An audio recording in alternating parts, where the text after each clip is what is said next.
चलिए, तो आप लोगों को बिगिनर्स बॉक्स 8 होमवर्क दिया था मैंने, ये होमवर्क दिया था ना, कर लिए सॉल्व? कितने सवाल थे इसके अंदर? 4 सवाल हो गए सॉल्व।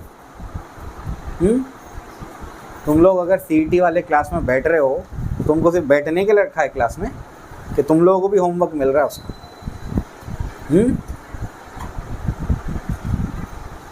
कल से होमवर्क नहीं मिला तो तुम्हारी पिटाई करना शुरू कर दूंगा अभी मैं।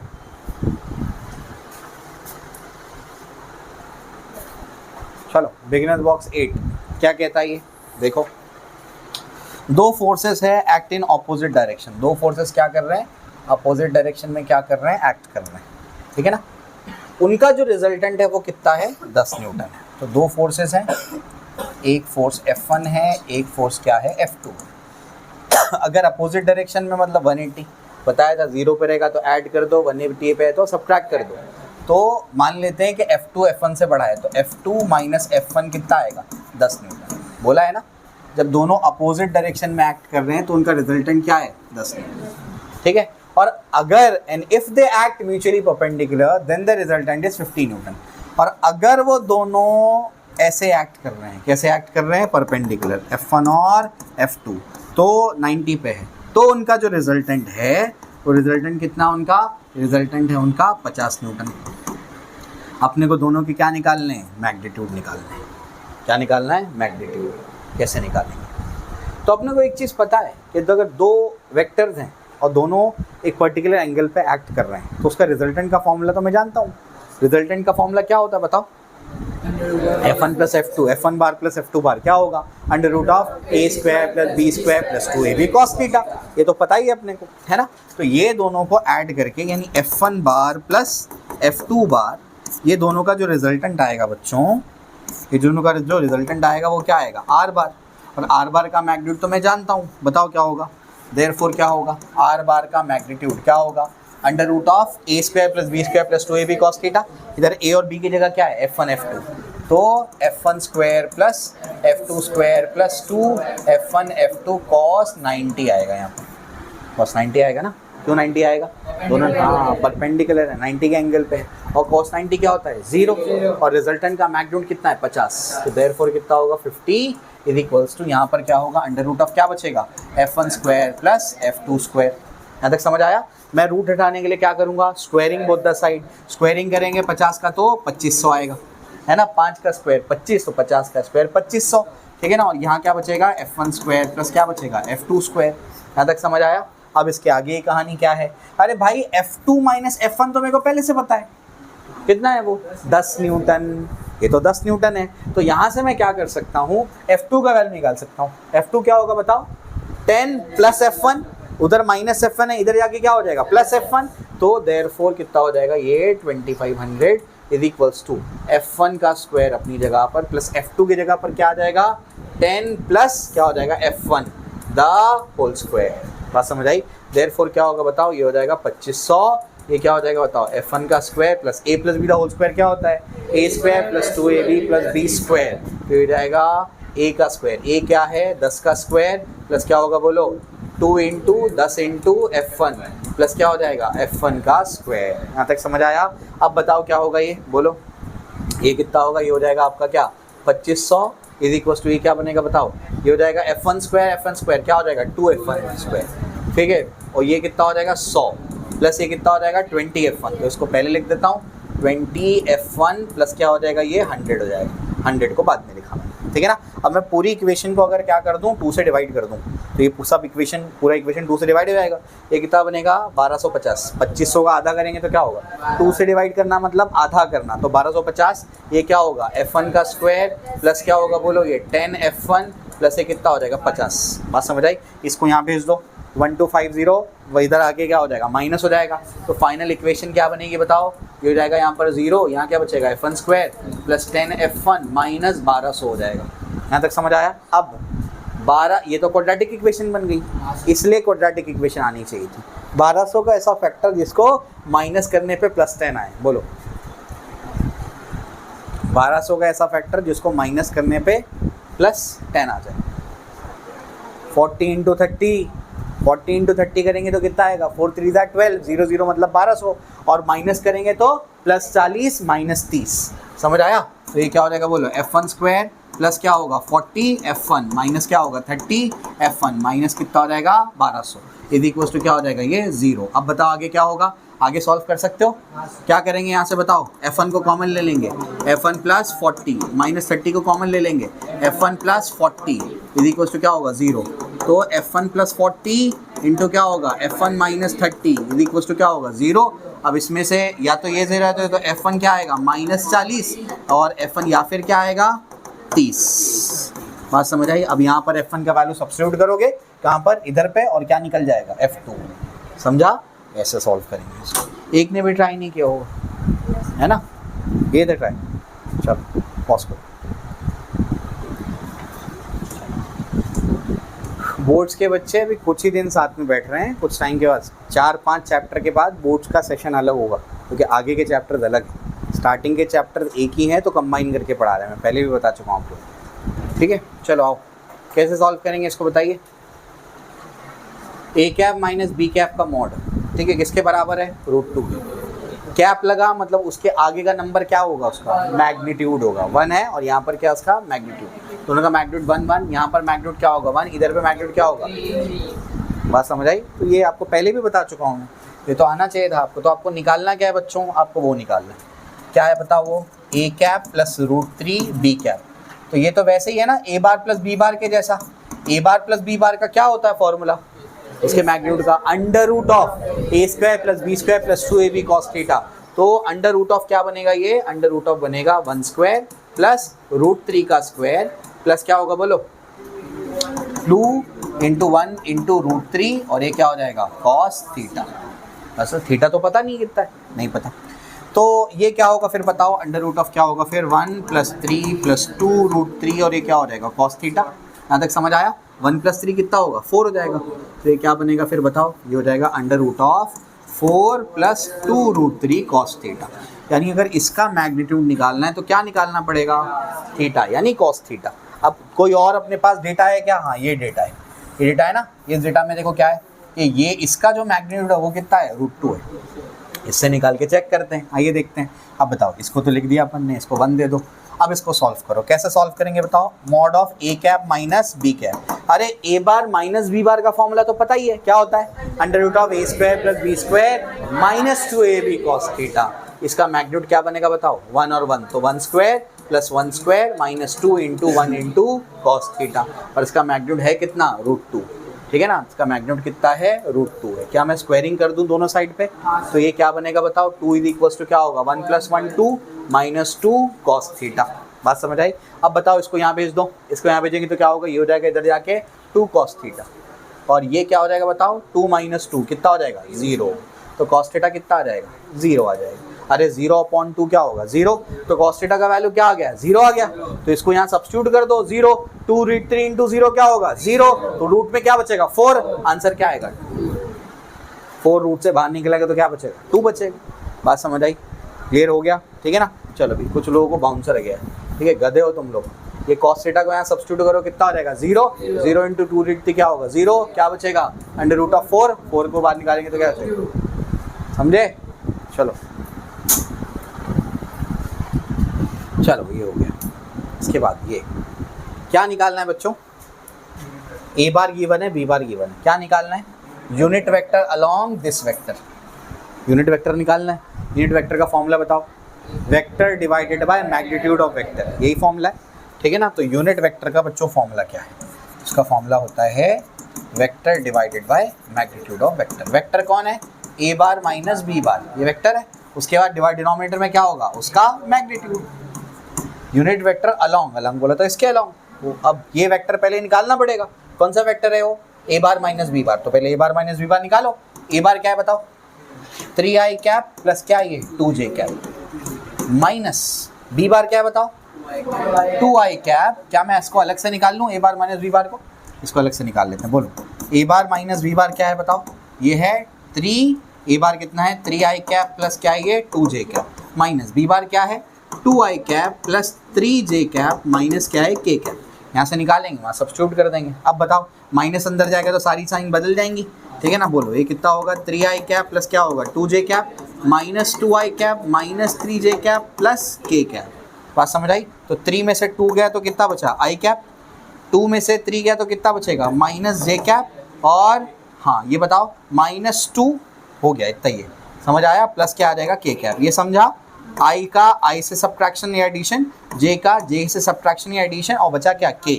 तो ये a बार माइनस क्या हो जाएगा b बार, ये अपने पास आ गया, ठीक है ना। इस तरीके से ये आ गया। अब इसके बाद क्या करना है, इसका मैग्नीट्यूड निकालना है। बताओ इसका मैग्नीट्यूड क्या होगा, बोलो a बार माइनस b बार का। अच्छा ये आपको बता दूं मैं, ध्यान से सुनो।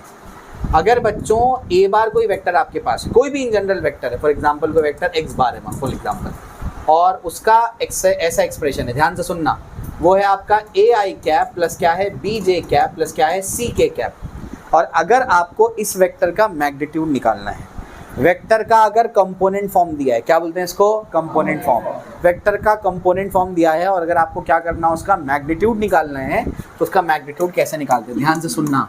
अंडर रूट ऑफ क्या करेंगे a square plus b square plus c square. अगर यह माइनस होता तो a square plus b square plus minus c square. Minus c square भी तो क्या होगा c स्क्वायर, क्योंकि नेगेटिव नंबर का स्क्वायर क्या होता है पॉजिटिव। बात समझ आई, ठीक। ये देखो एक वेक्टर है a बार माइनस क्या है b बार, ये कंपोनेंट फॉर्म में है, i j k के फॉर्म में है, तो उसका मैग्नीट्यूड कैसे निकालेंगे बताओ, mod of a bar minus b बार। बताओ कैसे निकालेंगे, कंपोनेंट फॉर्म में गिवन है तो इसका कोएफिशिएंट क्या है 1, इसका भी 1, इसका भी 1, तो क्या होगा 1 स्क्वायर प्लस क्या होगा माइनस 1 का स्क्वायर प्लस 1 का स्क्वायर, 1 का स्क्वायर 1 माइनस 1 का स्क्वायर भी 1, 1 का स्क्वायर 1, 1 प्लस 1 प्लस 1 कितना होगा 3, आंसर क्या आएगा √3। अब समझा। अब निकालना क्या था, यूनिट वेक्टर, यूनिट वेक्टर निकालना। यूनिट वेक्टर का फॉर्मूला क्या है, vector divided by magnitude of vector, यही फॉर्मूला है। अब वेक्टर क्या आया बताओ, वेक्टर आया आपके पास i cap minus j cap plus k cap, divide by उसका मैग्नीट्यूड कितना आया, ये आंसर है इसका, हाँ क्या है प्लस k कैप आंसर। ये समझ आया कैसे लिखना है, तो इस तरीके से इसको निकालेंगे। सबको क्लियर है। चलो कैसे स्टार्ट किया हमने, निकालना क्या था यूनिट वेक्टर, उसका फॉर्मूला क्या है vector divide by magnitude of vector. कौन से वेक्टर का यूनिट वेक्टर निकालना है, इसका, तो a bar minus b bar upon mod of a bar minus b बार। समझ आया, ऐसा। चलो तो याद क्या रखेंगे आप लोग कि जब भी क्या हो, कोई भी वेक्टर का कंपोनेंट फॉर्म दिया जाए, कंपोनेंट फॉर्म मतलब क्या, जैसे एक i cap plus b j cap plus c k cap इस फॉर्म में है, तो इस वेक्टर का मैग्नीट्यूड कैसे निकालेंगे, बोलो under root of a square plus b square plus c square. याद कर लो, ये कई मर्तबा काम आने वाला है आपको ये, ठीक है ना। क्लियर हो गया। चलो इसको देखिए क्या लिखा हुआ है, the magnitude of sum of two unit vectors is √2, then magnitude of subtraction of these unit vectors. समझ आ रहा है, मतलब ये है कि अगर हम लोग क्या करेंगे, दो यूनिट वेक्टर ले लें, एक यूनिट वेक्टर क्या ले लो a कैप ले लो, एक क्या ले लो b कैप ले लो, वो कितना है √2 है ना। तो इन्हीं यूनिट वेक्टर्स का सब्ट्रैक्शन क्या होगा फिर, क्या तुम लोग समझ गए, सब्ट्रैक्शन का मैग्नीट्यूड निकालना है, समझ गए क्या करना है। a cap plus b cap है, मतलब a बार प्लस b बार का फॉर्मूला लगेगा, a cap minus b cap निकालना है, मतलब कौन सा फॉर्मूला लगेगा, a बार माइनस b बार, है ना। अब इसमें a और b का मैग्नीट्यूड क्या है 1 और 1, समझ गए। चलो ट्राई करो, आएगा आपको ही। चलो बेटा क्या करना है अपने को, a cap plus b cap दो यूनिट वेक्टर्स हैं कोई भी, उनका मैग्नीट्यूड क्या है √2 है। अपने को निकालना क्या है, a cap minus b cap का मैग्नीट्यूड निकालना है, ठीक है ना। इसका मैग्नीट्यूड कैसे निकालेंगे बताओ, अंडर रूट ऑफ क्या होगा वो a square plus b square plus 2ab cos theta, तो अंडर रूट ऑफ क्या होगा ये 1 का स्क्वायर प्लस 1 का स्क्वायर प्लस 2 इंटू 1 और ये क्या होगा कॉस थीटा, और ये क्या आया √2। समझ आया क्यों ये फॉर्मूला लगाया मैंने, क्योंकि प्लस है ना, दो वेक्टर्स को ऐड करने का मैग्नीट्यूड का फॉर्मूला क्या है, under root of a square plus b square plus 2ab cos theta, है ना। अब ये हो गया, अब यहाँ पर इसको स्क्वायरिंग कर दूँ दोनों साइड पे तो रूट हट जाएगा, ये 1 प्लस 1 क्या होगा 2 प्लस ये क्या होगा 2 कॉस थीटा, और ये क्या हो जाएगा फिर 2 हो जाएगा, 2 माइनस 2 क्या होगा 0, तो फिर कॉस थीटा का वैल्यू कितना हो जाएगा 0, तो 2 कॉस थीटा यानी कॉस थीटा फिर से क्या हो जाएगा 0। समझा कि नहीं, समझ आया, ठीक है ना। इसके बाद आगे क्या होगा बताओ, अब क्या निकालना है, a cap minus b cap, तो a cap minus b cap ये अपने को निकालना है। फॉर्मूला बताइए, अंडर रूट ऑफ क्या होगा 1 स्क्वायर प्लस 2 इंटू 1 इंटू 1 और ये क्या होगा कॉस थीटा। अरे कॉस थीटा लेकिन क्या है, तो यहाँ पर 0 पुट कर दो तो खत्म हो गया। तो क्या बचेगा under root of 1 square plus 1 square मतलब 1 प्लस 1 यानी क्या आएगा रूट आंसर। ठीक है ना, ऐसे सॉल्व करेंगे इसको। चलो कॉपी कर लो जिनका नहीं हुआ है। अब यहाँ तक हमारा बिगिनर्स बॉक्स कौन सा था, 4 था शायद वो, तो कंप्लीट हो गया। 8 था, ठीक है, 8 बिगिनर्स बॉक्स कंप्लीट हो गया। अब क्या करना है, रेजोल्यूशन ऑफ वेक्टर्स को देखना है। रेजोल्यूशन क्या होता है इसको समझना पड़ेगा। रेजोल्यूशन ऑफ वेक्टर का मतलब होता है वेक्टर को स्प्लिट करना। कोई भी जो वेक्टर क्वांटिटी होती है उसको स्प्लिट किया जा सकता है। जैसे एग्जांपल के तौर पे अगर आप ऐसे बैठे हुए हो भी है ना, आप बैठे हुए हो, फॉर एग्जांपल कोई बच्चा है, ध्यान से सुनो मेरी बात, कई सारे इसके एग्जांपल्स हैं, ध्यान से सुनना। कोई बच्चा है फॉर एग्जांपल ये, और ये इस तरीके से बैठा हुआ है, इसका एक कान है। अगर इस कान पे मैं ऐसे फोर्स लगाता हूँ, है ना, तुम बैठे हो, तुम्हारे कान खींचता हूँ मैं, तो तुम किधर जाओगे? तुम्हारे जब ऐसे कान खींचा रहेगा ना तो तुम ऐसे ऊपर उठोगे, असल में तुम ऐसे जाओगे। तुम कर क्या रहे हो ना, तुम कैसे जा रहे हो समझो। कान खींचना मतलब उस पर फोर्स लगाना। जब फोर्स लगाएंगे ना तो बेसिकली वो कुछ हिस्सा तुम्हारा इधर जाएगा और कुछ हिस्सा तुम्हारे इधर जाएगा। मतलब क्या, तुम ऐसे थोड़े टेढ़े भी हो जाओगे और उठ भी जाओगे। तुम मतलब समझ रहे हो, मतलब फोर्स मैंने ऐसे लगाया लेकिन वो फोर्स 2 पार्ट में स्प्लिट हो गया। इमेजिन कर पा रहे हो क्या बोल रहा हूँ मैं, 2 पार्ट में क्या हो गया, स्प्लिट हो गया। जब वो 2 पार्ट में स्प्लिट हो गया, इधर आओ अली, तुम इधर आओ, डिमॉन्स्ट्रेट करता हूँ तुमको। तो ये अगर तो ये अपने पास अगर ये अली यहाँ बैठा हुआ है, इस पर अगर मैं ऐसे कान पे ऐसे फोर्स लगाता हूँ, ऐसे देखो कहाँ जा रहा है, वो थोड़ा ऊपर उठ रहा है और साइड में थोड़ा ऐसे साइड में भी आ रहा है। इमेजिन कर पा रहे हो, तो मैं फोर्स ऐसे टेढ़ा लगा रहा हूँ, तो फोर्स टेढ़ा लगाने पर हो क्या रहा है, वो थोड़ा सा ऐसे उठ भी रहा है और थोड़ा कहाँ आ रहा है, साइड में भी आ रहा है। इसका ये मतलब हुआ कि बेसिकली जब हम लोग फोर्स लगाते हैं, जब हम लोग क्या करते हैं, फोर्स लगाते हैं, है ना, ऐसे टेढ़ा फोर्स लगाते हैं या कोई भी टेढ़ा वेक्टर होता है, तो वो टेढ़ा वेक्टर क्या करता है, 2 भाग में क्या हो जाता है, बट जाते हैं। इसी को बोलते हैं रिजॉल्व होना। सिर्फ फोर्स ही नहीं, हर वेक्टर क्वांटिटी क्या होती है, रिजॉल्व होती है। हर वेक्टर क्वांटिटी क्या होती है, रिजॉल्व होती है। बात समझ आ रही है क्या बोल रहा हूँ मैं, ठीक है ना, ध्यान रखना, ठीक है। तो ऐसे फोर्स लगाएंगे तो कुछ हिस्सा इधर जाएगा, इधर भी कुछ फोर्स लगेगा, इधर भी जाएगा, इस वजह से थोड़ा सा उठेगा भी और थोड़ा साइड में भी जाएगा, ठीक है। ये हो गया एग्जाम्पल। इससे ये समझ आता है कि वेक्टर क्वांटिटी असल में होती क्या है, स्प्लिट होती है। वेक्टर क्वांटिटी क्या होती है, स्प्लिट होती है। जैसे एग्जांपल के तौर पे, और मैं आपको एग्जांपल देता हूँ, ध्यान से सुनिए। पटरी आपने देखी होगी, तो पटरी असल में जो होती है वो बहुत पतली पतली पट्टियाँ होती है वो तो, और ट्रेन का भार कितना ज़्यादा होता है। एक तो ट्रेन वज़न मेटल की बनी हुई है, एक तो ट्रेन वज़न, उसके अंदर पैसेंजर आ जाएंगे तो वो और वज़न, तो वो तो पट्टी तो पिचक जानी चाहिए, लेकिन ऐसा होता है क्या। तो असल में वहाँ पर हम लोग यूज़ करते हैं रिजोल्यूशन ऑफ वेक्टर्स। क्या करते हैं, कभी तुमने देखा होगा ट्रेन की पटरियों के बीच में स्लीपर्स लगे होते हैं। अरे वो सीमेंट के लंबे लंबे स्लीपर्स, वो स्लीपर्स लगे होते हैं। वो स्लीपर्स असल में इसका, हाँ वो स्लीपर्स इसका काम करते हैं। जैसी ट्रेन क्या होती है, पटरी पे आती है, तो ट्रेन का इतना जो भार होता है ना वो स्लीपर्स में बढ़ जाता है, क्योंकि फोर्स क्या होता है, डिवाइड होता है। बात समझ आई। तो फोर्स उसका ट्रेन का जो फोर्स आता है वो पूरा पटरियों पे नहीं आता, तो किस पे बढ़ जाता है, स्लीपर्स पे बढ़ जाता है, क्योंकि कोई भी वेक्टर क्या होता है, टूटता है, रिजॉल्व होता है, स्प्लिट हो जाता है। ये फंडे की वजह से वो पिचकता नहीं है। बात समझिए। अगर स्लीपर्स हटा दिए जाएँ, ट्रेन जैसी पटरी पे आएगी ना, पटरी पिचक जाएगी। बात समझ आई। तो वहाँ पर रेजोल्यूशन ऑफ वेक्टर्स का यूज़ करते हैं हम लोग। समझ आ रहा है क्या बोल रहा हूँ मैं, ठीक है ना। कैरम बोर्ड आपने खेला होगा।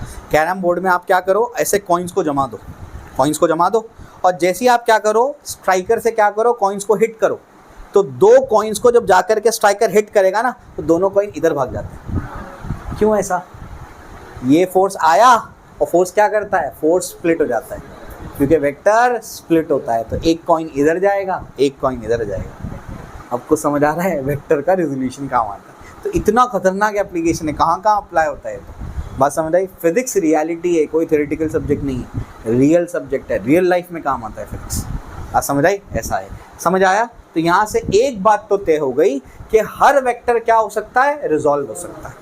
हर वेक्टर क्या हो सकता है, रिजॉल्व। रिजॉल्व मतलब ब्रेक हो सकता है, स्प्लिट हो सकता है। बात समझ आई?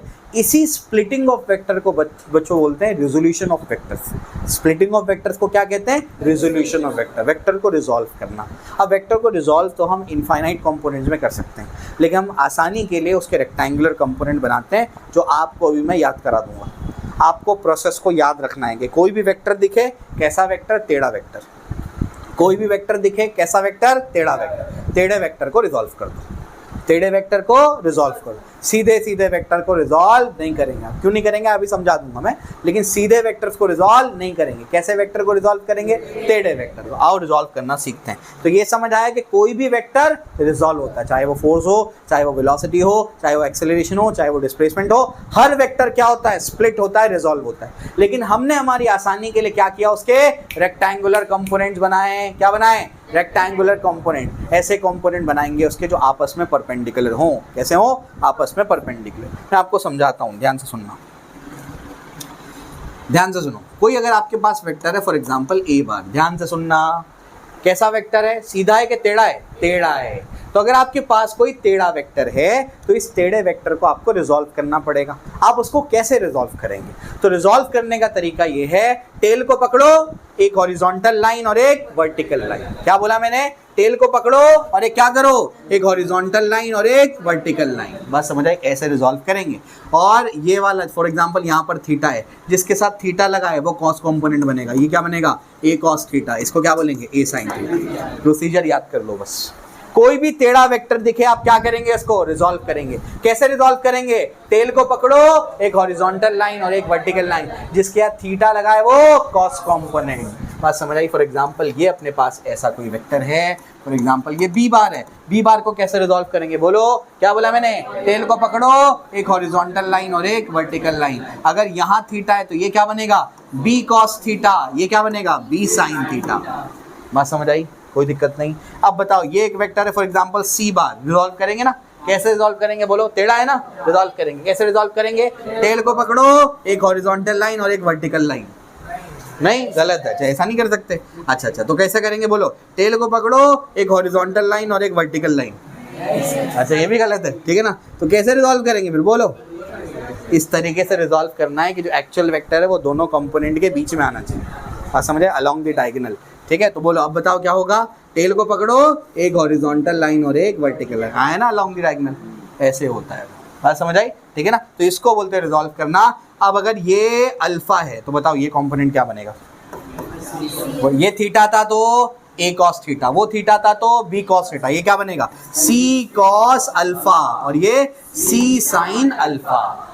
अब समझ आया, कोई दिक्कत नहीं। तो जब भी टेढ़ा वेक्टर दिखे क्या करना है, टेल को पकड़ो, एक हॉरिजॉन्टल लाइन और एक वर्टिकल लाइन, जिसके साथ थीटा लगा है वो कॉस कंपोनेंट। थीटा हो, अल्फा हो, बीटा हो, थीटा मतलब कोई एंगल, जिसके साथ एंगल लगा है वो कॉस कंपोनेंट। बस समझे, याद कर लो उसको भी, ठीक है ना। अब अगर ऐसा कोई वेक्टर आ जाए, ऐसा कोई वेक्टर आ जाए, ऐसा कोई वेक्टर आ जाए, ऐसा कोई वेक्टर आ जाए, इनको रिजॉल्व नहीं करते। कौन से वेक्टर रिजॉल्व करेंगे, टेढ़े वेक्टर। सीधे वेक्टर रिजॉल्व नहीं करते। बात समझ आया, अभी समझ जाएगा ऐसा क्यों बोल रहा हूँ मैं। आई होप यहाँ तक तो क्लियर हो गया, सबको क्लियर हो गया, प्रोसीजर समझ आया, ये भी समझ आया कॉन्सेप्ट कि कोई भी वेक्टर क्या होता है, समी कोई भी वेक्टर क्या होता है, रिजॉल्व होता है। क्या होता है, रिजॉल्व। रिजॉल्व मतलब उसको क्या कर सकते हैं, स्प्लिट कर सकते हैं। कैसे स्प्लिट करेंगे, बोलो। एक हॉरिजॉन्टल लाइन, एक वर्टिकल लाइन, जिसके साथ थीटा लगा है वो कॉस कंपोनेंट। चलो क्लियर हो गया, ठीक है। ये कॉपी कर लो अपनी बुक में जल्दी से। चलो भाई, तो ऐसे इसको रिजॉल्व करते हैं। आइए रीड भी कर लेते हैं एक बार, क्या है रिजोल्यूशन ऑफ वेक्टर्स के बारे में क्या लिखा हुआ है। टू ब्रेक और split a vector into its component is called resolution of vector. किसी भी वेक्टर को उसके कंपोनेंट में तोड़ने को क्या कहते हैं, resolution of vector. Any vector can be split into two और मोर देन टू कंपोनेंट। दो से ज़्यादा भी कंपोनेंट हो सकते हैं, इनफाइनाइट कंपोनेंट हो सकते हैं, लेकिन हम हमारी आसानी के लिए क्या करते हैं, दो कंपोनेंट बनाते हैं। ज़्यादा इसके तामझाम में जाना नहीं है, आपको जो मैंने बताया बस उसको याद रखना है, ठीक है। उसके बाद आगे, maximum number of components of a vector can be infinite. Infinite टुकड़ों में तोड़ा जा सकता है वेक्टर को, लेकिन हम हमारे कैलकुलेशन की आसानी के लिए दो कंपोनेंट बनाते हैं, जिनको बोलते हैं रेक्टेंगुलर कंपोनेंट। रेक्टेंगुलर कंपोनेंट मतलब एक हॉरिजॉन्टल लाइन और एक वर्टिकल लाइन। बस समझ आई, ये होता है। चलो क्लियर हो गया। Resolution of vector in 2D, तो 2D में कैसे रिजॉल्व करेंगे तो आपको अभी बताया मैंने। ये ए बार अगर है तो एक कंपोनेंट क्या बनेगा, ए कॉस थीटा, दूसरा क्या बनेगा, ए साइन थीटा, तो वही यहाँ पर लिखा हुआ है, इस तरीके से इसको लिखा जा सकता है, ठीक है ना। अभी मैं आपको समझा देता हूँ कैसे क्या है, आपको आसानी से समझ में आ जाएगा। तो आपको जो याद रखना है वो मैं बताता हूँ आपको। तो बच्चों यहाँ पर ध्यान से देखिए, अगर आपके पास कोई वेक्टर है ए बार, है ना, ए बार कोई वेक्टर है, ये जो मेरे पास ए बार वेक्टर है, मैं क्या करता हूँ, इसकी टेल पर ओरिजिन को ले आता हूँ। ओरिजिन कहाँ है, हमारा कोऑर्डिनेट सिस्टम कहाँ रखा होता है, उधर कोने में, वहाँ से उठा करके क्या करते हैं, अभी जेड एक्सिस को छोड़ देते हैं क्योंकि 2D की बात कर रहा हूँ मैं, तो कौन सा लूँगा, एक्स एक्सिस और वाई एक्सिस, ठीक है ना। तो एक्स और वाई एक्सिस लिया, वहाँ से उठा के यहाँ चिपका दिया, तो ये क्या हो गया, एक्स एक्सिस, ये हो गया मेरे पास क्या, एक्स एक्सिस, और एक क्या हो जाएगा, वाई एक्सिस। तो ये ए बार है, तो ये मेरे पास क्या हो गया बताओ, एक्स एक्सिस, और यहाँ पर क्या हो गया, ये वाई एक्सिस, ये ए बार है। अब इस ए बार को क्या कर सकते हैं, इसके दो कंपोनेंट्स कर सकते हैं, है ना। एक कंपोनेंट इसका ये होगा, दूसरा कंपोनेंट इसका ये होगा, है ना। ये वाला एंगल कितना है, थीटा, तो ये क्या बनेगा बताओ, ए कॉस थीटा, और ये क्या बनेगा, ए साइन थीटा। यहाँ तक समझ आया। ये ए कॉस थीटा कौन से डायरेक्शन में, एक्स डायरेक्शन में, तो उसको ए एक्स बार भी लिखा जा सकता है, हाँ समझ आया, यानी ए एक्स लिखा जा सकता है मैग्नीट्यूड में। क्या मैं इसको ऐसा लिखूँ, ए कॉस थीटा आई कैप, क्यों, क्योंकि एक्स डायरेक्शन में आई कैप क्या बताता है, unit vector along x direction, तो उसको फिर लिखेंगे ए एक्स बार। और ये कौन से डायरेक्शन में, तो इसके साथ में क्या लगा दे, जे कैप, और इसको क्या लिखेंगे, ए वाई बार। तो जो ए बार है बच्चों, वो किन से मिल करके बनाए, ए cos theta I cap plus A sine theta J cap. यहाँ तक समझ आया। इसको क्या ऐसे भी लिखा जा सकता है, और A bar is equal to A cos theta I cap क्या है बताओ, ए एक्स बार है, वो क्या है, ए एक्स बार, तो उसको लिखेंगे ए एक्स बार प्लस इसको क्या लिखेंगे, ए वाई बार। बात समझ आई। तो ए बार को ऐसे भी लिखा जा सकता है रिजॉल्व करके, ए बार को ऐसे भी लिखा जा सकता है, ए x bar plus a y बार। और अगर सिर्फ मैग्नीट्यूड में लिखेंगे तो मैग्नीट्यूड में क्या आएगा, और बता देता हूँ मैं, ए बार को ऐसा लिख सकते हैं, ए कॉस थीटा, ये कौन से डायरेक्शन में, आई कैप, और ए साइन थीटा, और ये क्या ऊपर लिखा हुआ है, वैसे लिखा है ना ऊपर, ए कॉस थीटा आई कैप, और ए साइन थीटा क्या है, जे कैप। यहाँ तक समझ आया, ठीक है। अब अगर इसका मैग्नीट्यूड आपको निकालना है, कैसे निकालेंगे, ध्यान से समझिए कैसे मैग्नीट्यूड निकालेंगे। तो ए बार का अगर मैग्नीट्यूड आपको निकालना है तो अंडर रूट ऑफ क्या होगा बताओ, हो जाएगा ए एक्स स्क्वायर प्लस क्या हो जाएगा, ए वाई स्क्वायर। बात समझ आई, ये इसका मैग्नीट्यूड है। क्यों, आपस में परपेंडिकुलर है, परपेंडिकुलर हो तो ऐसे ही तो लिखते हैं, cos 90 क्या हो जाएगा, 0, दो वेक्टर को आप ऐड ही तो कर रहे हैं, तो cos 90 0 हो जाएगा, तो एक का स्क्वायर प्लस दूसरे का स्क्वायर, यही है, वैसे ही आया। उसके बाद अगर इसका एंगल निकालना है तो एंगल कैसे लिखेंगे, tan थीटा। tan थीटा कैसे लिखेंगे बताओ, इसके सामने वाली साइड कौन सी है, ए वाई, ये वाली साइड कौन सी है, ए एक्स। tan थीटा क्या होता है, अपोजिट अपॉन एडजेसेंट, अपोजिट में क्या है, ए वाई, और ये क्या है, ए एक्स। तो ये थीटा किसके रिस्पेक्ट में, with respect to x axis. तो एंगल आप मेजर कर रहे हैं विथ रिस्पेक्ट टू क्या, एक्स एक्सिस, एक्स एक्सिस के रिस्पेक्ट में आप एंगल मेजर कर रहे हैं। एंड tan थीटा, या इसको अल्फा बोल दो, tan अल्फा क्या होगा बताओ, वाई एक्सिस के रिस्पेक्ट में, ये उसके सामने अपोजिट क्या होगा, ए एक्स अपॉन क्या हो जाएगा, ए वाई। तो ये किसके रिस्पेक्ट में, with respect to y axis. चलो भाई मोटे मोटे तौर पे समझाता हूँ, याद क्या रखना है। कोई एक वेक्टर है ए बार, उसके कंपोनेंट बनाओ, एक हॉरिजॉन्टल लाइन और एक वर्टिकल लाइन, जिसके साथ थीटा लगा है वो कॉस कंपोनेंट, तो ये क्या बनेगा, ए कॉस थीटा, ये क्या बनेगा, ए साइन थीटा। ए बार को कैसे लिख सकते हैं, ए cos theta I cap plus A sine theta J cap, लिख लिया। ए बार को और कैसे लिख सकते हैं, a x bar plus a y bar. A bar का मैग्नीट्यूड कैसे लिखेंगे, under root of a x square plus a y square. उसका डायरेक्शन कैसे बताएंगे, tan थीटा। जब एक्स एक्सिस के रिस्पेक्ट में बोलेंगे तो क्या लिखोगे value, a y upon a, और जब वाई एक्सिस के रिस्पेक्ट में डायरेक्शन पूछेगा तो ए एक्स अपॉन ए वाई। तो एक्स के रिस्पेक्ट में वाई ऊपर आएगा, वाई के रिस्पेक्ट में एक्स ऊपर आएगा, इस तरीके से। समझ आया। तो ये बातें आपको याद रखनी है इसके अंदर, ये काम आएगा आपको आगे, डायरेक्शन का काम आएगा आगे। चलो कॉपी करो उसको जल्दी,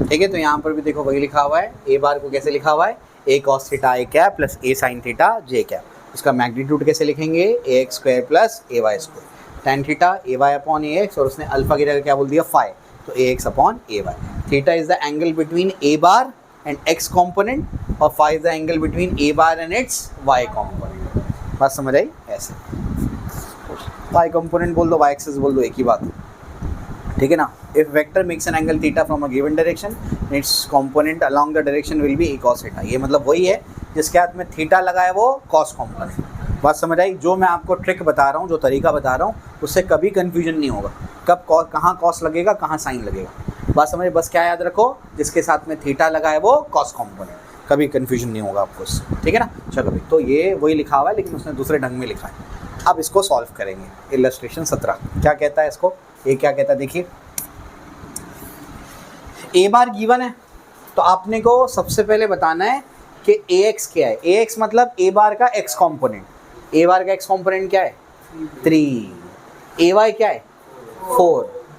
मॉड ऑफ ए बार कैसे निकालते हैं अभी बताया ना, under root of a x square plus a y square. तो बच्चों ये क्या है पहले समझ लो, ये क्या लिखा है, ये ऐसे लिखा है ए एक्स आई कैप प्लस क्या लिखा है ए वाई जे कैप। अगर ये तुमको दिख गया तो सारी चीज़ें निकल जाएंगी। ए एक्स क्या है बताओ, ए एक्स तो 3 हुआ, ए वाई क्या है 4 हुआ। मॉड ऑफ ए बार अभी निकालना सिखाया मैंने, अंडर रूट ऑफ क्या होता है ए x square plus a y square. समझ आया? बताओ ए एक्स कितना है बताओ, बोलो ए एक्स कितना है 3, तो अंडर रूट ऑफ क्या होगा 3 का स्क्वायर प्लस ये कितना है 4 का स्क्वायर, कितना होगा 9 + 16 25, मतलब आएगा 5। समझ गए? ऐसे। उसके बाद क्या निकालना देखो, angle of a bar from x axis.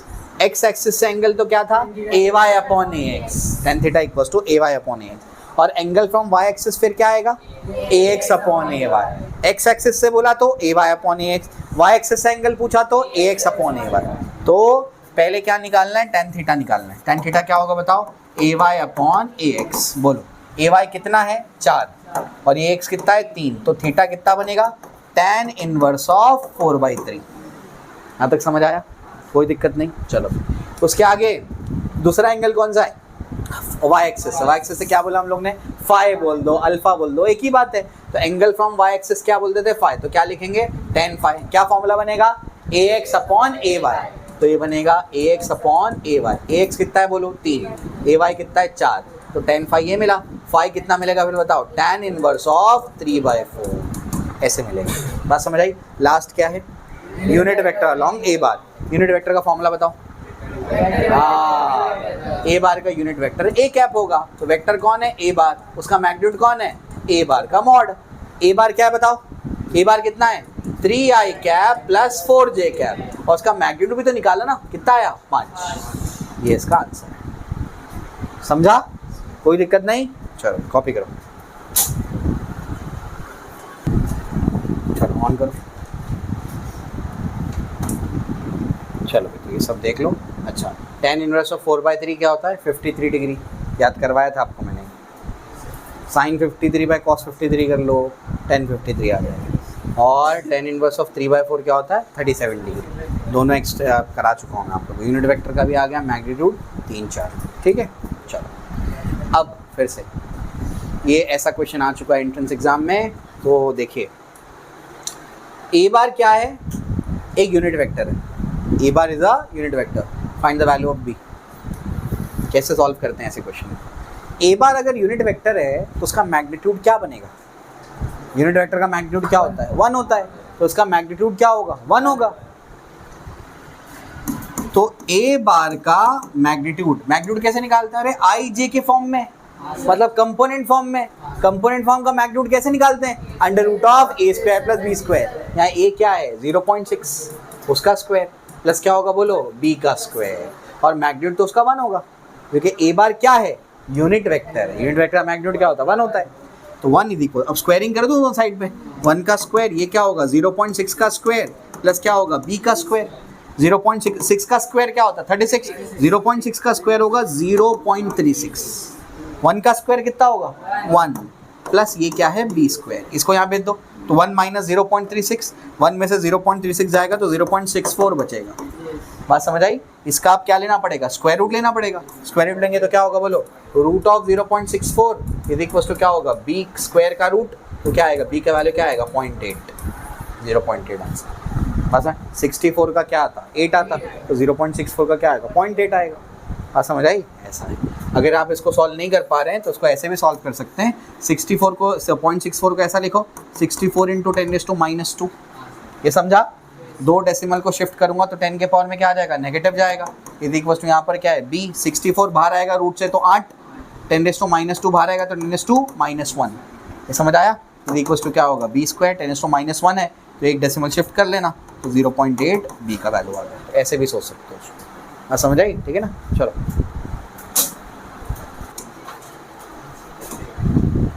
ठीक है, तो 0.8 आंसर है, ठीक है। चलो सॉल्व करो। फोर्स 10 न्यूटन है, पॉजिटिव एक्स एक्सिस के अराउंड एक्ट कर रहा है, तो इसका वाई कंपोनेंट बताओ। चलो पॉज करो, ऑन करो। कहाँ एक्ट कर रहा है फोर्स? ये एक्स एक्सिस है, ये वाई एक्सिस है। फोर्स कहाँ एक्ट कर रहा है? अलोंग पॉजिटिव एक्स एक्सिस, इधर लग रहा है। कितना लग रहा है? 10 न्यूटन, है ना। इसका कौन सा कंपोनेंट निकालना है? Y component. तो ये थीटा है, ये थीटा कितना है? वो 90 है ना, ये 90 है। तो कैसे बोला था मैंने? टेल को पकड़ो, एक हॉरिजॉन्टल लाइन और एक क्या होगा? Vertical line. ऐसे होगा, ऐसे ही तो कंपोनेंट बनाते हैं। और जिसके साथ थीटा लगा, इसके साथ में थीटा लगाए ना, तो कौन सा कंपोनेंट बनेगा? Cos component. तो ये क्या बनेगा? 10 cos 90, और cos 90 क्या होता है? और क्या आएगा? समझे। और एक बात आप ये भी देख सकते हैं कि मैंने बोला था ना सीधा वेक्टर रिजॉल्व मत करना, बोला था ना, क्योंकि सीधे वेक्टर का ये वाला कंपोनेंट क्या आया? 0 आया। इस वजह से ये वेक्टर, ये वेक्टर, ये वेक्टर और ये वेक्टर, इन सब का दूसरा कंपोनेंट क्या आएगा? 0, क्योंकि किसी भी वेक्टर का उसके परपेंडिकुलर डायरेक्शन में कोई इफेक्ट नहीं होता। किसी भी वेक्टर का उसके परपेंडिकुलर डायरेक्शन में कोई इफेक्ट नहीं होता। तो ये वेक्टर इधर है तो उसका परपेंडिकुलर डायरेक्शन बनेगा ना वाई एक्सिस, तो उसका कोई इफेक्ट नहीं होता। तब कोई इफेक्ट नहीं होता तो आंसर क्या आएगा? 0। मैथमेटिकली भी प्रूफ कर दिया, थ्योरेटिकली भी समझा दिया, और समझ आई। तो आंसर क्या आएगा? 0 आएगा। क्लियर हो गया? ठीक है, चलो। ऑलवेज 0।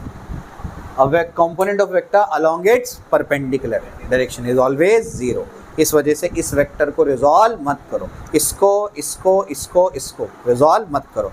कौन से वेक्टर को रिजॉल्व करो? टेढ़े वेक्टर। चलो इसको रिजॉल्व करना पड़ेगा। कितने टेढ़े वेक्टर नजर आ रहे? 2 टेढ़े वेक्टर नजर आ रहे, 5 और 5, है ना। अब कैसे रिजॉल्व करते हैं? क्वेश्चन को ध्यान से देखना, कैसे रिजॉल्व करते हैं इसको। असल में सवाल क्या है यहाँ पर लिखा नहीं है, प्रिंटिंग मिस्टेक है। निकालना इसमें रिजल्टेंट है। क्या निकालना है? रिजल्टेंट, कि इस पॉइंट पर बहुत सारे फोर्सेस एक्ट कर रहे हैं, अपने को उसका रिजल्टेंट निकालना है। कैसे निकालेंगे? बहुत ईजी है। ये क्या है? 5 न्यूटन है, तो इसका ये कंपोनेंट क्या बनेगा बताओ? 5 cos 37। ऊपर का कंपोनेंट क्या बनेगा बताओ? 5 sin 37। ऐसा क्यों? आपको क्या बताया था मैंने? जिसके साथ थीटा लगाया वो कॉस कंपोनेंट, तो दूसरा अपने आप क्या हो जाएगा? Sign component. बात समझ आई? ठीक है, तो ये हो गया। बताओ इस डायरेक्शन में ये 5 न्यूटन है, तो इसके साथ थीटा किसके साथ में लगा है? इसके साथ में, तो ये कंपोनेंट क्या बनेगा बताओ? 5 cos 53। और यहाँ पर क्या बनेगा? 5 sin 53। बात समझ आई? तो आपके पास अब क्या डायग्राम बना है? अब आपके पास ये वो पॉइंट है, इसमें ऊपर की तरफ 2 फोर्सेस लग रहे हैं। कौन कौन से लग रहे हैं बताओ? इसमें ऊपर की तरफ एक फोर्स कौन सा लग रहा है? 5 sin 53। और एक फोर्स कौन सा लग रहा है? 5 sin 37। नीचे की तरफ ये तो सीधा वेक्टर है, इसको तो रिजॉल्व करो ही मत। तो ये नीचे कितना लग रहा है? 5 न्यूटन। साइड में कौन से फोर्स लग रहे हैं? 5 cos 37। और यहाँ पर कौन सा लग रहा है? 5 cos 53 डिग्री। समझे? अब सबको सॉल्व करके चेक करते हैं। इसके बाद का स्टेप, 5 sin 53 कितना होता है बताओ पहले? sin 53 कितना होता है? sin 37 कितना होता है? 3/5। sin 53 4/5। तो ये क्या हो जाएगा? 5 इंटू क्या बचेगा? 4/5। 5 और 5 कैंसिल, क्या बचेगा? 4। बात समझ आई? ये हो गया 4। ऊपर वाला sin 37 कितना होता है? 3/5। तो 5 इंटू क्या होगा? 3/5। 5 और 5 कैंसिल, क्या बचेगा? 3। तो मतलब मुझे बताओ ऊपर के डायरेक्शन में कौन कौन से फोर्स लग रहे हैं? बोलो। एक कौन सा लग रहा है? 4। दूसरा कौन सा लग रहा है? 3। नीचे की तरफ क्या लग रहा है? 5, है ना। 4 न्यूटन, 3 न्यूटन, नीचे क्या लग रहा है? 5 न्यूटन। इधर पे cos 37 कितना होता है बताया था आपको मैंने? 4/5। कितना होता है? 4/5। तो ये 4/5, 5 कैंसिल, कितना बचेगा? 4। इधर पे cos 53 कितना होता है? 3/5। तो 5 कैंसिल, कितना बचेगा? 3। यानी इधर पे कितना लग रहा है? 4। इधर पे कितना लग रहा है? 3। यहाँ तक समझ आया? इसके बाद ऊपर कितना लग रहा है बताओ? 4 + 3, 0 एंगल है, तो 4 + 3 7। नीचे कितना लग रहा है? 5। तो ऊपर की तरफ लग रहा है कितना? 4 3 7 न्यूटन। नीचे कितना लग रहा है? 5 न्यूटन, है ना। इधर पे कितना लग रहा है? 4 न्यूटन। इधर पे कितना लग रहा है? 3 न्यूटन। समझ आया? 7 माइनस 5 अपोजिट है ना 180, 180 पे तो क्या कर दो सब्ट्रैक्ट, 7 माइनस 5 2, किसके तरफ, बड़े वेक्टर की तरफ, तो कितना होगा 2 न्यूटन। 4 माइनस 3 1, कौन से वेक्टर की तरफ, बड़े वेक्टर की तरफ, तो ये जाएगा ये कितना 1 न्यूटन। दोनों का टेल, तो रिजल्टेंट कहाँ जाएगा, अलोंग द डायगोनल। अब इसका रिजल्टेंट निकाल लो, एक वेक्टर ए ये आ गया, बी ये आ गया। रिजल्टेंट कैसे निकालते हैं, रिजल्टेंट का मैग्नीट्यूड बोलो, under root of 1 square plus 2 square plus cos 90 है ना, तीसरा तो 0 हो गया, cos 90 0 होता है। 1 स्क्वायर प्लस 2 स्क्वायर कितना होगा 1 प्लस कितना हो जाएगा 4, कितना आएगा √5। समझ आया, HCV टाइप सवाल है, HC वर्मा में ऐसे क्वेश्चन दिए हैं। समझ आ रही बात, क्लियर हो गया कैसे कैसे रिजॉल्व किया मैंने। चलो कॉपी करो उसको, काफी घर जाके अच्छे से प्रैक्टिस। एक बात आपने यहाँ पर नोटिस की होगी कि जैसे ही मैंने इसको रिजॉल्व किया तो मैंने एक्चुअल वेक्टर को हटा दिया, फिर बात समझ आई। तो या तो एक्चुअल वेक्टर होगा या तो उसके कंपोनेंट होंगे, दोनों एक साथ नहीं हो सकता है। बात समझ आई, या तो एक्चुअल वेक्टर होगा या तो उसके क्या होंगे कंपोनेंट्स होंगे। एक्चुअल वेक्टर 5 न्यूटन था, कंपोनेंट जैसे ही किया नेक्स्ट स्टेप में मैंने क्या कर दिया, एक्चुअल वेक्टर को हटा दिया, तो उसके जगह पर उसके कंपोनेंट आ गए। अभी बात समझ आ रही क्या बोल रहा हूँ मैं, ठीक है ना। चलो ये अपने को समझ आता है। तो इस तरीके से इसको सॉल्व करेंगे, ये इस एरो के हिसाब से ऐसे गया है, बात समझ आई, ऐसे सॉल्व करते हुए वहाँ तक, ठीक है। चलो क्लियर हो गई, आइए आगे चलते हैं। देखो सॉल्व किया हुआ उसने भी रिजॉल्व किया। ये क्या बनेगा बताओ, 5 sin 37, ये क्या बनेगा 5 cos 37, ये क्या बनेगा 5 sin 53, 5 cos 53, ये आ गया। उसके बाद इन दोनों को सॉल्व करके क्या हुआ, 7 आया, वहाँ पर 4, यहाँ पर 3, यहाँ पर 5, 4 में से 3 गया 1 बचा, 7 में से 5 गया 2 बचा, और दोनों को सॉल्व करके फिर रिजल्टेंट √5 न्यूटन। समझ गए, ऐसा सॉल्व करेंगे उसको, ठीक है। चलो क्लियर हो गया। उसके बाद ये क्या कहता है, ध्यान से सुनिए, क्या आप इंटरप्रेट कर सकते हैं क्या सवाल को। A vector makes an angle of 30 degree with horizontal if horizontal component of the vector is 250 Newton. Horizontal component क्या है 250 न्यूटन है। Find the magnitude of vector and it's vertical component. इसका मैग्नीट्यूड निकालना है। माज नाखून खाना बंद करो। ए बार कोई वेक्टर है मान लो, ये हॉरिजॉन्टल के साथ में कितना एंगल बनाता है 30 डिग्री बनाता है। तो हॉरिजॉन्टल के साथ में कितना एंगल बना रहा है 30 डिग्री बना रहा है। आगे क्या कहता है, इसका हॉरिजॉन्टल कंपोनेंट कितना है 250 न्यूटन। तो पहले हॉरिजॉन्टल कंपोनेंट निकालो। कैसे निकालते हैं कंपोनेंट, कैसे करते हैं बताओ, बोल जल्दी से। एक टेल को पकड़ो, एक हॉरिजॉन्टल लाइन और एक वर्टिकल लाइन। ये क्या होता है बेसिकली, एक हॉरिजॉन्टल लाइन और एक क्या होती है वर्टिकल लाइन।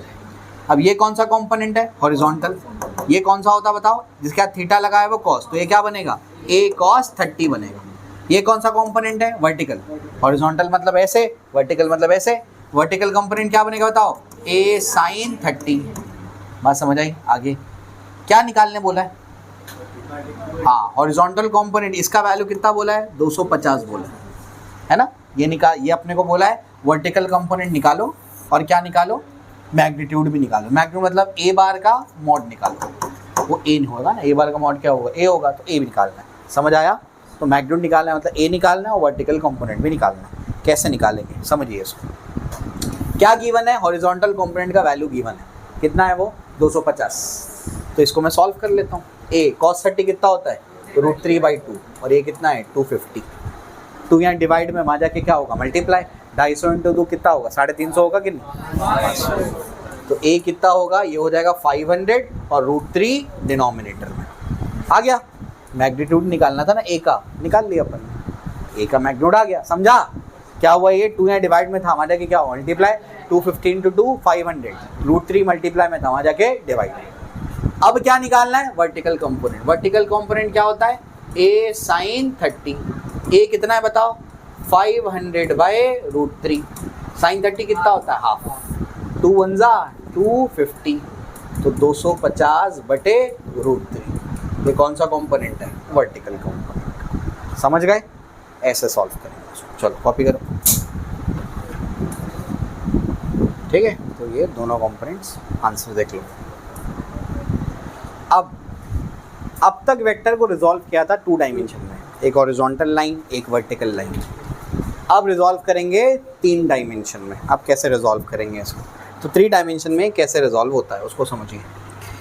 तो ये जो वेक्टर आपके पास है, ये वेक्टर ए बार, जो ए बार वेक्टर है, ए बार वेक्टर असल में कैसा है ना, आप इस बात को समझिए कि अगर ये आपके पास ऐसे एक्स एक्सिस है, ये वाई एक्सिस है और ये जेड एक्सिस है, तो ए वेक्टर ऐसे बाहर है। इमेजिन कर पा रहे हो? अब बोर्ड पे कैसे बताएंगे उसको? समझ आ रहा है क्या बोल रहा हूँ मैं? इस वजह से वो बता नहीं पाया, वो असल में है क्या वेक्टर ऐसे बाहर, ये ए बार है। तो ए बार ने एक्स एक्सिस के साथ में जो एंगल बनाया है उसको क्या बोला उसने? अल्फा। वाई के साथ में जो एंगल बनाया है वो क्या है? बीटा। और जेड के साथ में जो एंगल बनाया है वो क्या है? गामा। अब समझ आ रहा है? ये ऐसे गया है, क्लियर हुआ? तो ऐसे वेक्टर क्या है? ए बार स्पेस में है। एक 2D में होगा तो उसको बोलते हैं प्लेन में, क्या बोलते हैं? प्लेन में। लेकिन 3D में होगा तो बोलते हैं स्पेस में। तो वेक्टर कैसा है? स्पेस में। अगर वो स्पेस में है तो यहाँ पर एक्स एक्सिस के साथ में जो एंगल बनाया है वो क्या है? अल्फा। एक्स एक्सिस के साथ में अल्फा, वाई एक्सिस के साथ में बीटा और जेड एक्सिस के साथ में गामा। इमेजिन कर पाए? अब इसको याद कर लो, ठीक है ना? तो एक्स एक्सिस के साथ में कितना बनाया? अल्फा। वाई एक्सिस के साथ में बीटा और जेड एक्सिस के साथ में क्या बनाया? गामा। ऐसे है। अब इसके बाद आगे क्या? इसको जब रिजॉल्व करते हैं तो इसके कैसे कैसे कंपोनेंट आते हैं वो मैं आपको बताता हूँ। तो इसका एक्स कंपोनेंट वहाँ पर क्या आता था? ए कॉस थीटा।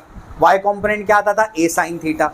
यहाँ पर उसका एक्स कंपोनेंट बनेगा ए कॉस अल्फा, वाई कंपोनेंट बनेगा ए कॉस बीटा और जेड कंपोनेंट बनेगा ए कॉस गामा। बात समझ आ रही है क्या बोल रहा हूँ मैं? तो इसका एक्स कंपोनेंट क्या बनेगा? ए कॉस अल्फा।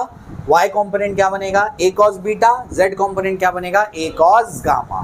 बात समझ आई? अब मैं आपको मुद्दे की बात याद करा देता हूँ जो आपके काम की है, उसको आप समझ लीजिए।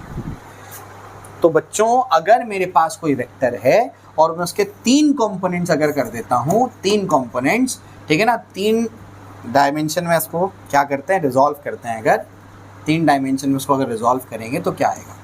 तो ए बार ये क्या बनेगा? ए कॉस अल्फा, ठीक है ना?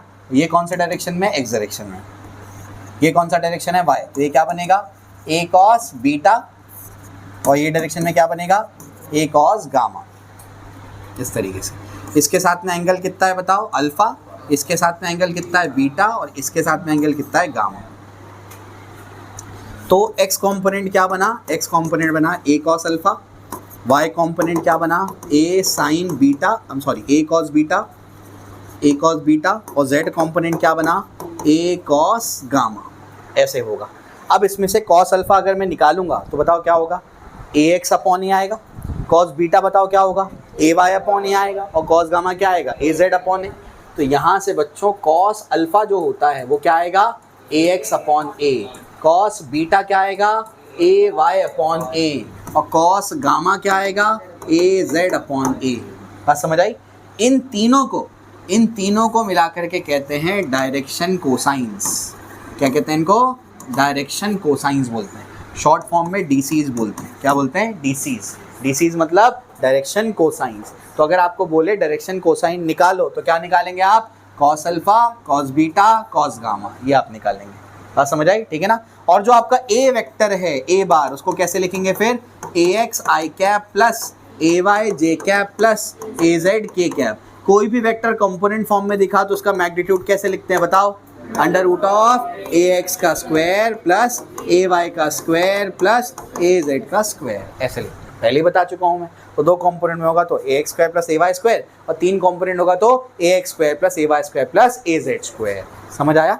ये याद रखना है, ये आपको समझाया मैंने। इतनी बातें तो याद करनी है कि कॉस अल्फा क्या होता है? ए एक्स अपॉन ए। कॉस बीटा क्या होता है? ए वाई अपॉन ए। और कॉस गामा क्या होता है? ए जेड अपॉन ए। और इन तीनों को मिला के क्या कहते हैं? डायरेक्शन कोसाइंस कहते हैं। याद रखना है। उसके बाद मैग्नीट्यूड कैसे निकालेंगे वो भी याद रखना है, ठीक है ना? 2 और बातें इसके अंदर होती हैं, वो आपको बताता हूँ। ये सबको क्लियर है? ठीक है ना? ये अपनी किताब में लिखो पहले। 2 और बातें वो भी बता देता हूँ। चलो, कुछ बातें और याद रखनी है इसके अंदर। वो क्या है? कुछ बातें ये हैं कि अगर हमारे पास ये है कॉस अल्फ़ा, तो cos square alpha plus cos square beta plus cos square gamma, ये सब मिला के 1 होता है। ठीक है? मैथ्स में ये थ्योरम भी होता है और बहुत इंपॉर्टेंट थ्योरम है, कई मरतबा आता है बोर्ड एग्जाम में। और इसी का एक उल्टा थ्योरम ये होता है कि अगर ऐसा लिखेंगे sine square alpha plus sine square beta plus sine square gamma, ये आता है 2। ठीक है ना? तो ये याद रख लेना, कभी कभी एमसीक्यूज़ में डायरेक्ट आ जाता है। तो जो बातें मैंने लिखी थी वो आपको याद होनी चाहिए। ए बार को आप कैसे कंपोनेंट बनाएंगे उसके, ए x I cap plus a Y J cap plus a Z के कैप, ये हो जाएगा। फिर उसके बाद डायरेक्शन कोसाइंस कैसे निकालेंगे, cos alpha cos beta cos gamma. Cos alpha क्या होता है, ए एक्स अपॉन है, कॉस बीटा क्या होता है, ए वाई अपॉन है, कॉस गामा क्या होता है, ए जेड अपॉन है। ठीक, इसके बाद आगे क्या है, हमने क्या देखा कि उसका मैग्नीट्यूड कैसे लिखेंगे, under root of a x square plus a y square plus a z square, ठीक है ना। और इन सबका स्क्वायर का सम कितना आता है, 1 आता है। इसमें स्क्वायर का सम कितना आता है, 2 आता है। साइन का स्क्वायर करेंगे तो कॉस का स्क्वायर करेंगे तो 1, साइन का स्क्वायर करेंगे तो 2, ठीक है। चलो फिर यहाँ पे वो सारी बातें लिखी हुई हैं जो आपको बताया मैंने। कॉस अल्फा क्या होता है, कॉस अल्फा क्या है, कॉस बीटा क्या है, कॉस गामा क्या है, सब बता दिया आपको मैंने। ए बार को कैसे लिखेंगे, ए x I cap plus a Y J cap plus a Z के कैप। उसके बाद cos square alpha plus cos square beta plus cos square gamma क्या होता है, 1। प्रूफ नहीं करना आपको बस याद रखना है ये एक्सप्रेशन, ये रिजल्ट है। Sine square alpha plus sine square beta plus sine square gamma क्या होता है, 2 होता है। बता दिया आपको मैंने कैसे क्या लिखना है, वो भी आपको बता चुका हूँ मैं। उसमें और कुछ लिखने की रिक्वायरमेंट या जानने की रिक्वायरमेंट नहीं है, ठीक है। Point to be remember, a vector can be resolved into infinite number of components. एक वेक्टर को इनफाइनाइट नंबर ऑफ कंपोनेंट्स में क्या किया जा सकता है, रिजॉल्व किया जा सकता है। पहले ही बता चुका हूँ मैं। रेक्टेंगुलर कंपोनेंट का मतलब क्या होता है,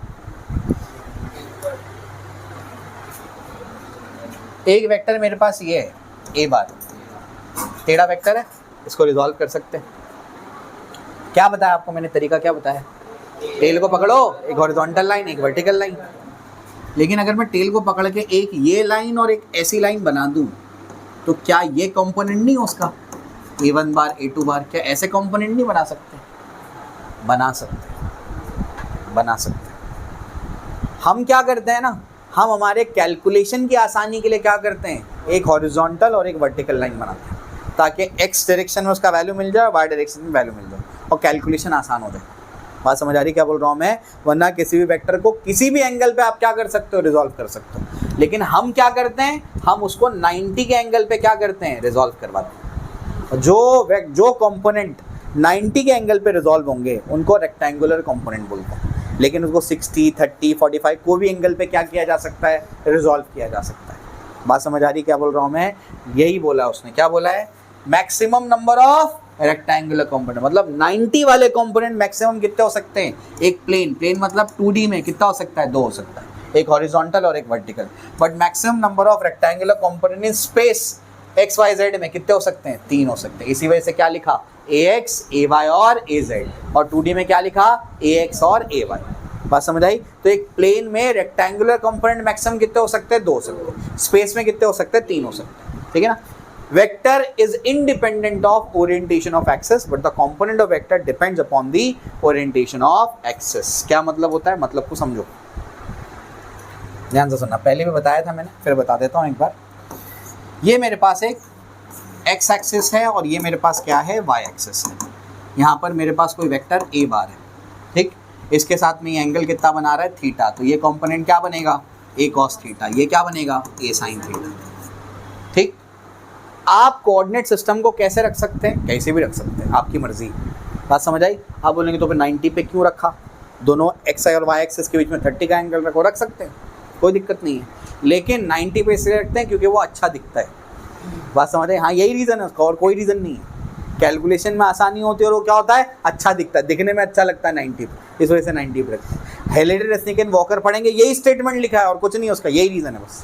बात समझ आती क्या बोल रहा हूँ, ठीक है ना। तो अब क्या, चलो ऐसे सीधा भी रख सकते हैं, तो टेढ़ा भी तो रख सकते हैं ना, 90 पे ही रखते हैं लेकिन टेढ़ा कर देते हैं। तो अगर मैं इसका ओरिएंटेशन बदल दूं, अभी भी 90 पे ही रख रहा हूं मैं, लेकिन इसका ओरिएंटेशन ये कर दूं मैं ऐसे, ये भी एक्स एक्सिस और ये अब क्या हो जाएगा, वाई एक्सिस, बिल्कुल कर सकते हैं ऐसे। तो कोऑर्डिनेट सिस्टम का ओरिएंटेशन बदलने पर क्या ए बार बदलेगा, नहीं बदलेगा। क्यों नहीं बदलेगा, ए बार क्या है, वेक्टर है। वेक्टर में 2 चीज़ें होती हैं, मैग्नीट्यूड और डायरेक्शन। ओरिएंटेशन चेंज करने पे क्या इसका मैग्नीट्यूड बदला, नहीं बदला। क्या इसका लेंथ बदल गया क्या वेक्टर का, नहीं, तो मैग्नीट्यूड नहीं बदला। क्या इसका डायरेक्शन बदला, नहीं बदला, तो वेक्टर तो नहीं बदलेगा। लेकिन कंपोनेंट बदलेगा, नहीं बदलेगा, वो चेक करो। पहले एक्स एक्सिस जो था उसके साथ में एंगल कितना था, थीटा। अब एक्स एक्सिस के साथ में एंगल क्या होगा, अल्फा। तो यहाँ कंपोनेंट क्या बनेगा, ए कॉस अल्फा, और ये कंपोनेंट क्या बनेगा, ए साइन अल्फा। तो वेक्टर तो नहीं बदलेगा लेकिन इसका कंपोनेंट बदल जाएगा। बात समझ आई? तो वेक्टर कोऑर्डिनेट सिस्टम का ओरिएंटेशन चेंज करने पर वेक्टर नहीं बदलता लेकिन उसके कंपोनेंट बदल जाते हैं। बात समझ आई? ध्यान रखना क्या लिखा हुआ है, रीड करो। Vector is independent of orientation of axis but the component of that vector depends upon the orientation of axis. Vector तो डिपेंड नहीं करता ओरिएंटेशन ऑफ एक्सिस पे, लेकिन उसके कंपोनेंट डिपेंड करते हैं।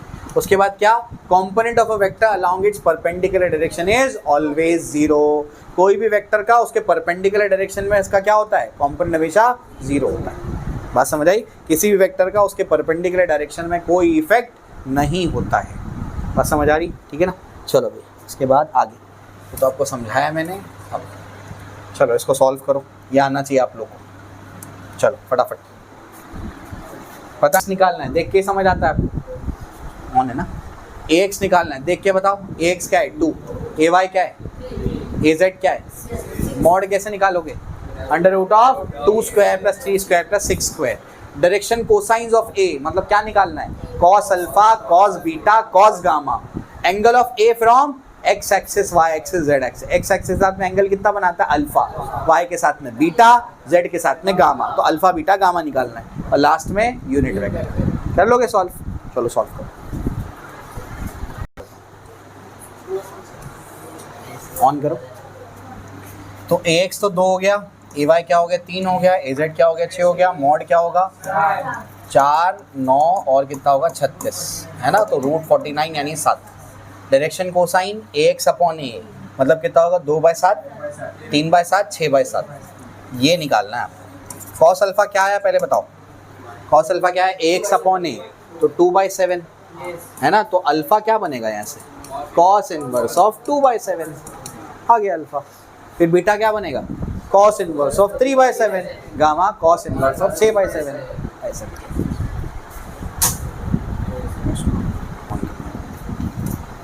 चलो ये भी हो गया, आंसर चेक कर लीजिए 2/7, 6/7, ठीक है। चलो ये निकालो, a बार b बार है, r बार निकालना है। r बार मतलब रिजल्टेंट। रिजल्टेंट कैसे निकालते हैं, a बार प्लस b बार, तो वो निकालना है। निकाल लोगे ना, a बार b बार को ऐड करोगे, ठीक है। उसके बाद उसका मॉड निकालना है। मॉड कैसे निकालोगे, जब r बार आ जाएगा कंपोनेंट फॉर्म में तो अंडर रूट ऑफ इसका square plus a square plus b square plus c square. Unit vector parallel to resultant vector, मतलब यूनिट पैरेलल होगा मतलब उसी के डायरेक्शन में होगा। तो यूनिट वेक्टर पैरेलल मतलब unit vector along r bar, तो क्या बनेगा r bar divide by magnitude of r bar, और डायरेक्शन और cosine of r bar ax upon a मतलब rx upon r, ry upon r, rz upon r, ये आ जाएगा। समझ आया? चलो ट्राई करो, ऐड करो, i वाला i से ऐड होगा, 3 + 1 कितना होगा 4, तो 4i कैप प्लस 1 + 2 कितना होगा 3j कैप प्लस 10 ये होगा 12k कैप। आ गया। मैग्नीट्यूड कैसे निकालते बताओ, अंडर रूट ऑफ क्या होगा 4 का स्क्वायर, बोलो अंडर रूट ऑफ 16 + 9 + 144 कितना आएगा 13, है ना। 169 रूट में और 13। यूनिट वेक्टर निकालना है पैरेलल टू रिजल्टेंट, पैरेलल मतलब उसके अलोंग, और कोई भी वेक्टर अलोंग अ वेक्टर कैसे निकालना है, unit vector along a vector कैसे निकालेंगे, आर कैप करके निकालेंगे। आर कैप क्या होगा बताओ, are bar divide by magnitude of are bar. Are बार क्या है बताओ, आर बार आया 4i cap plus 3j cap plus 12k cap, divide by उसका मैग्नीट्यूड कितना आया 13 आया, कितना आया 13 हो गया। इसका डायरेक्शन कोसाइन कैसे निकालेंगे, कॉस अल्फा। कॉस अल्फा क्या होगा rx अपॉन r, तो 4/13 फिर 3/13 12/13। समझ गए, इजी एकदम इजी, ठीक है। रोक दो।